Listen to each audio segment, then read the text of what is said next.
hindi maganda yung pagkaka-cover. Tapos pag dumikit dito sa bakal, talagang dumadalo yung kuryente rito kasi bakal to eh. So yan guys, bago ko pumunta ng central, talagyan ko muna ng temporary tape itong splice na to. Yan, para safety.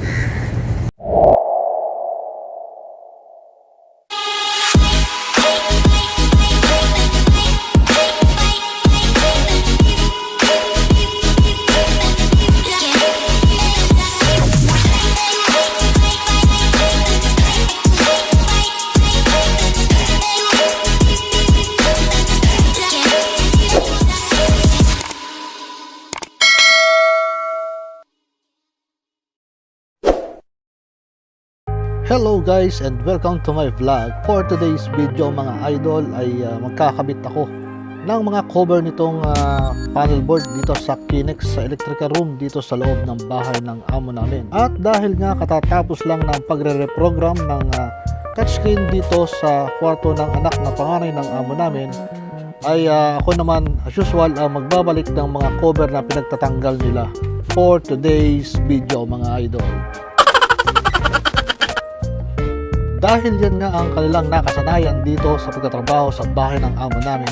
So pagkatapos ng kanilang trabaho at pagtinanggal nila yung mga cover dito sa electrical room ay bahala na naman ako. Yan, tayo naman ang mag-a-adjust mga idol. At pati nga naiwan nila ang kalat dito sa electrical room, ay ako pa rin ang maglilinis niyan. Siyempre, ako naman ang mag-a-adjust para sa kanila. Ang galing! Ang galing! So ganyan talaga ang trabaho ng ibang lahi. Pagkatapos nila yung trabaho nila rito, ay iniiwan na lang nila yung mga kalat nila at hindi na nila iniinis. At ako naman bilang isang trabahador dito sa bahay ng amo namin, ay siyempre kinukusa ko na itong linisin dahil ako naman talaga ang naiiwan dito. At wala namang ibang maglilinis dito kundi ako. At pagkatapos ko nga palang linisin at ibalik yung mga cover ng mga panel board na ito, ay sisimulan ko nang mag-trace doon sa pole light. At ngayong araw ay naka-schedule yun para mag-trace o mag-troubleshoot ako sa mga pole light na naiwan ko nung nakaraang video natin. At kung bago ko pa lang sa aking YouTube channel at hilig mo yung mga ganitong video at gusto mo matuto ng electrical, ay baka pwedeng makahingi ng isang subscriber dyan sa inyo. At pindutin nyo na rin yung notification bell upang updated kayo sa mga bagong video na aking i-upload. At kung maaari ay huwag niyong skip yung ating ads bilang suporta nyo sa akin. At sana ay mag-enjoy kayo sa inyong panonood sa aking mga video at makapagbigay din ako sa inyo ng konting idea about sa trabaho ko bilang maintenance electrician dito sa bahay ng amo namin.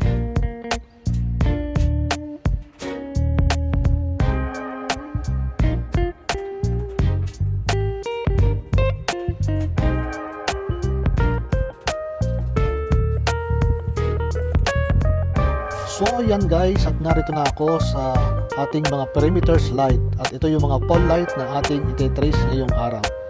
So ngayon ay iisa-isahin ko ito at bubuksan ko yung kanya mga pull box dito sa ibaba. Meron dito mga pull box na binubuksan at iisa-isahin kong i-trace yan dahil ito yung mga naiwan na nag-spark pa o nagtitrip sa ating mga panel board. So ayan guys, sana panoorin nyo upang makapagbigay ako sa inyo ng panibagong kaalaman about sa ating pagtotroubleshoot sa mga ganitong ilaw.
So ito guys, ang aking nakita rito sa isang poste na to. Ito siguro yung isa sa cause na dahilan kung bakit nagtitrip itong pole light. Ito oh. Bale nabalatan yung kanyang splice dito. Ayan, makikita nyo dito sa video. Ito oh. Ngayon dumikit yan dito sa bakal. Siguro nakaganyan yan guys. Ayan, sa loob. So talagang magtitrip yan kasi line to ground yung mangyayari. Ayan oh. So ngayon ayusin ko lang yung pagkaka-ano nito, pagkaka-explosion nito, tapos itatry kong buhayin yung circuit na to.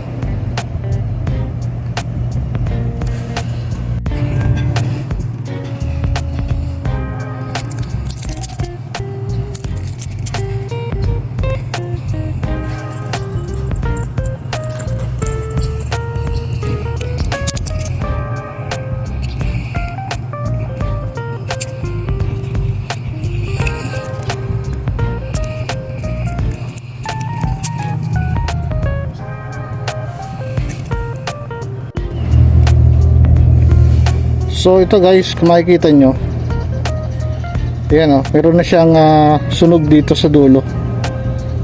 Ayan, ito yung nakadikit dun sa loob. Pag hindi maganda yung pagkaka tape natin sa splice na to, so may tendency talaga na mag grounded itong ating poste. So napakadelikado nito, lalo na pag umuulan. Siyempre mababasa yung body ng ating poste. So yan. So kung mapapahawak tayo dito sa poste, ito yung sanhi ng pagkakakuryente. Ayan yung aksidente. So kung may napanood kayo sa mga balita na yung mga bata napahawak lang sa poste, ito yung nagiging dahilan. So sa loob, pagka hindi maganda yung pagkakatip natin, so nakadikit yan sa bakal. Yan. So magiging body ground niya yan. Yung kuryente dadalo yan dun sa bakal. So pagka napahawak tayo o yung mga bata, so talagang madidisgrasya. So dito naman nagtitrip naman siya kasi pag nakaswitch yung ating ilaw, pag nakon yung switch doon sa central, mga 3 seconds nag-ano siya, nagtitrip na. So yun yung kagandahan dito sa circuit breaker. Pero kung ito ay naka-direkta, so talagang madidisgrasya yung mga tao na mapapahawak dito, lalo na pagka umuulan. So yun guys, hayaan ko muna ito na nakaganito. Wala namang ibang tao na pupunta rito. So pupunta muna ako sa central para i-check yung isang circuit ron. So ibabalik ko yung isang wire doon sa kanya equator. Tetestingin ko kung may ano pa rin siya, kung meron pa rin siyang continuity. So kung wala na, pwede ko na siyang ibalik doon sa kanya equator. So yan guys, punta na tayo sa central.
So ito na guys, umiilaw na yung all light dito sa harapan ng bahay ni amo namin.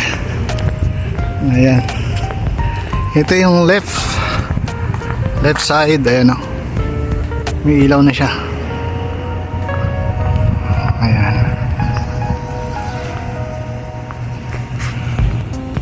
So ito naman yung right side.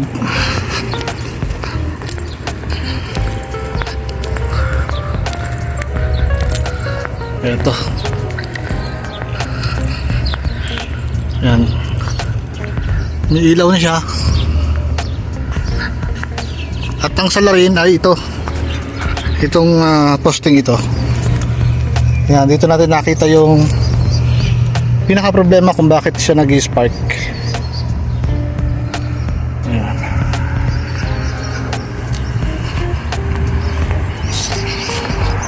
So yan guys, nakasolve naman tayo ng isang problema dito sa bahay ni amo. Ayan. At may karapatan naman tayong sumweldo. Alright. Kaya nga ikaw alam kung magaling ang tsamba mo, malakas eh.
So yun nga guys, at natapos na natin yung pagka-troubleshoot dito sa pole light. So ngayon, nakuha agad natin yung problema. Bali, dalawang pole light pa lang yung aking nabubuksan kasi may ano yan, may pinaka-pull box. Makikita nyo kanina, may tinatanggal tayong cover.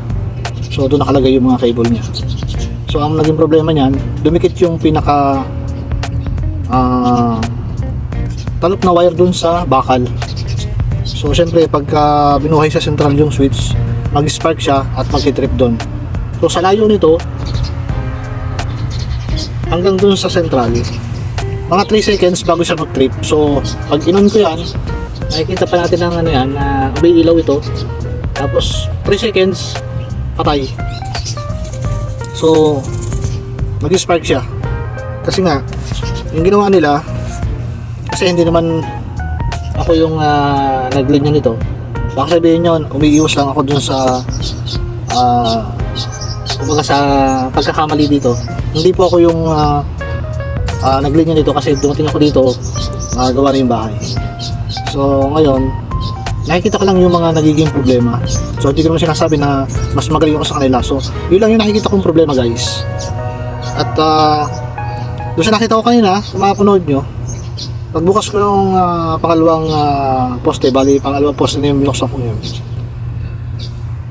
Yung splice nila, ang binunutan lang nila yung paligid ng mga cable. Ayan. Kasi yun, may looping yun eh. Siyempre ito, yung wire nito, pupunta rin sa kabila. Tapos magluloop ulit sila, pumunta mo sa kabilang poste. So bali 6 na wires yun kasi partneran yun eh. Ayan. So bali yung isang bali line 1 yun. Yun lang yung ginawa nila. Tinip nila yung pinakadulo, tapos hindi nila sinobrahan at hindi nila tinupi para ma-secure yung pinakadulo. Yan yung katulad nito. Yan. Pag nag-splice kayo, kailangan itupin nyo yung dulo pagka tayo ng tape o in-isolate natin yung dulo. Katulad yung ginawa ko kanina. Para pagpasok natin sa poste, kahit sumayad siya dun sa pinakabakal, hindi siya magkukos ng ground. Yan, buti na lang nag-titrip talaga yung ating panel board o yung kanyang sirkito. At bisa makabalitaan natin pagka tayo ng balita ay mayroong mga bata na nakakuryente o nagdidisgrasya sa paglalaro pag naulan at napapahawak sa mga poste ng ganito. So yun yung isa sa nagiging cause na nakakuryente o nakakakuryente yung mga ganitong poste. Kasi nga pag hindi maganda yung pagkaka-isolate ng wire na may tagok o yung splice natin, hindi maganda yung pagkaka-cover. Tapos pag dumikit dito sa bakal, talagang dumadalo yung kuryente rito kasi bakal to eh. Dadalo yun ng kuryente. Lalo pag basa. So kailangan pag nag-splice tayo ng mga wire, kailangan secure natin yung pagkaka-isolate ng mga wire natin. So yun lang guys, at marami pa akong trabaho dito sa loob ng bahay ng ama namin. So meron pa ako dun sa backyard, yan, dito sa likod ng bahay ng ama namin na hindi din umiilaw kagaya nito. So tinester ko kanina at ano naman siya, short na naman siya. So kailangan gumising ako ng maaga para makapunta ko doon sa likod para tulog pa sila mga 7 or 6 AM. Kailangan ko lang mag-umpisa magtrabaho dahil hindi ako pwedeng magtrabaho ng ganitong oras doon kasi naka-open na yung mga shutter ng kwarto nila. So bawal nang magtrabaho doon pagka ganitong oras kasi naka-open na nga yung kanilang mga shutter. At kita-kita na tayo doon sa likod ng bahay nila. So yun lang guys, sana nakapagbigay ako ng panibagong idea about sa trabaho ito. Hindi man ako singgaling ng iba, at least nakakapagbigay ako kahit paano ng konting kaalaman dito sa aking trabaho dito. Sa mga susubok na magtrabaho, lalo sa ganitong uri ng trabaho, yan, lalo sa electrical, makakapagbigay ako sa inyo ng kahit paano ay konting kaalaman. So yun lang guys, this is Richard Nix TV. At kung umabot ka sa video ito, maraming salamat sa iyong panonood. At kung hindi ka pa nakasubscribe sa aking YouTube channel, please like, share, and subscribe. At huwag niyo kalimutang pindutin yung ating notification bell, yan, para updated kayo sa mga bago kong video na i-upload na katulad nito. So yun lang guys, see you to my next vlog, and peace out.